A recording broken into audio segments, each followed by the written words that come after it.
좋은 아침입니다. 하나님과 말씀과 오늘 다시 시작. 안녕하세요. 이학진 강도사입니다. 오늘 함께 묵상할 말씀은 출애굽기 12장 말씀입니다. 오늘 본문의 중심 구절을 함께 살펴보기로 하겠습니다. 출애굽기 12장 27절 말씀입니다. 너희는 이르기를 이는 여호와의 유월절 제사라. 여호와께서 애굽 사람에게 재앙을 내리실 때에 애굽에 있는 이스라엘 자손의 집을 넘으사 우리의 집을 구원하셨느니라 하라 하매 백성이 머리 숙여 경배하니라. 어제 본문인 출애굽기 11장은 10번째 재앙의 필요성과 정당성을 제시해 준다 하였습니다.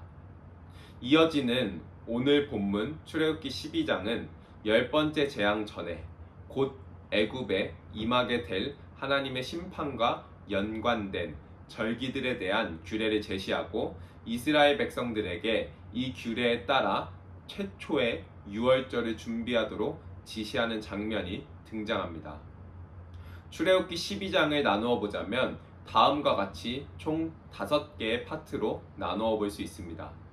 첫 번째 파트는 하나님께서 모세와 아론에게 유월절 규례에 대하여 말씀하시는 장면입니다.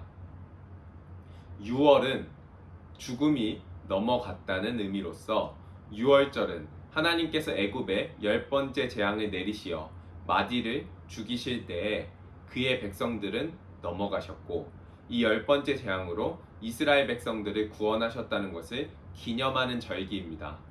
하나님께서는 이 절기를 대대로 지킬 것을 명령하십니다. 유월절의 날짜, 어린 양과 그 피, 유월절 식사 시의 복장 등 유월절에 대한 다양한 규례의 내용을 본문이 담고 있습니다. 이어 두 번째 파트는 무교절 규례에 대한 내용입니다. 무교절은 유월절 저녁부터 시작하여 일주일의 기간으로 하나님의 출애굽과 구원 사역을 영원히 기억하는 절기입니다. 세 번째 파트는 유월절 준비를 위한 지시입니다. 출애굽기 12장 1절에서 20절의 내용이 하나님께서 모세와 아론에게 주신 유월절과 무교절에 대한 규례였다면 21절부터 28절의 내용은 모세가 이스라엘 백성에게 유월절 준비를 위한 지시를 하고 그것들이 시행된 역사적 기술의 내용을 담고 있습니다. 네 번째 파트는 10번째 재앙 및 출애굽에 대한 역사적 서술을 기록하고 있습니다. 11장에서 예고하신 대로 하나님께서는 밤중에 애굽 땅의 사람과 가축들의 마디를 다 치십니다.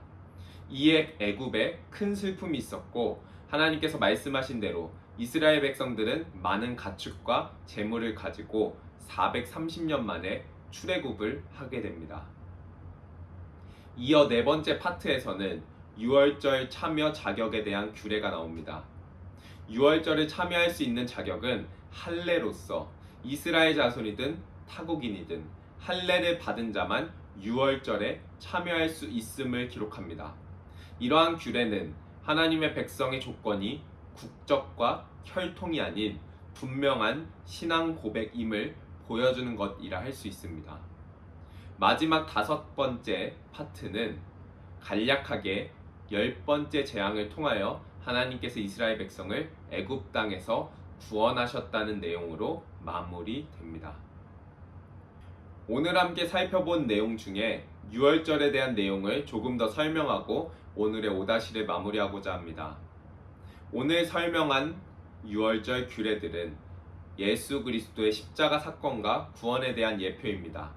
신약 성경의 저자들은 예수님의 죽으심을 새 출애굽과 유월절로 해석합니다. 고린도전서 5장 7절은 예수님이 우리를 위해 희생된 우리의 유월절 양이라고 말하며 사복음서 또한 예수님의 죽음을 유월절 양의 죽음과 연결시킵니다. 즉, 새 유월절의 희생 제물이신 예수님의 죽음을 통해서 죽음이 우리를 넘어갔을 뿐만 아니라 애굽과 같이 자신들이 종살이하던 모든 것들로부터 벗어나 하나님께 속한 자가 되도록 자유함을 얻게 되었습니다. 이러한 유월절과 십자가 사건은 우리로 하여금 궁극적으로 섬김의 전환을 요구한다고 할 수 있습니다. 이에 대하여 바울은 고린도전서 5장에서 이렇게 권면합니다. 고린도전서 5장 7절에서 8절 말씀입니다. 우리들의 유월절 양이신 그리스도께서 희생되셨습니다. 그러므로 묵은 누룩 곧 악이와 악독이라는 누룩을 넣은 빵으로 절기를 지키지 말고 성실과 진실을 누룩으로 삼아 누룩 없이 빚은 빵으로 지킵시다. 우리는 이전에 바로로 대표되는 죄와 사망의 종노릇하여 섬기던 자들이었습니다. 그러나 하나님께서 어린 양의 핏값으로 우리를 사셨습니다.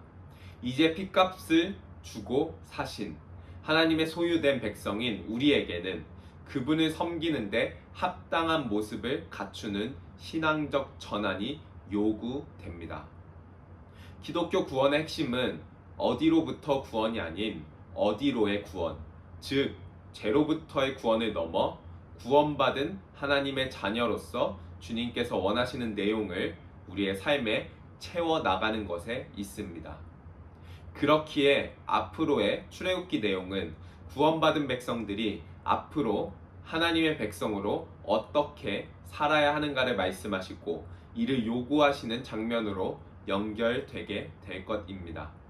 사랑하는 기쁨가족 성도 여러분의 삶이 구원받은 자로서 마땅한 섬김의 전환, 신앙적 전환이 있길 바라며 구원받은 백성으로서 주께서 원하시는 마땅한 삶의 내용, 예수 그리스도를 더욱 닮아감이 우리 가운데 있길 간절히 소망합니다.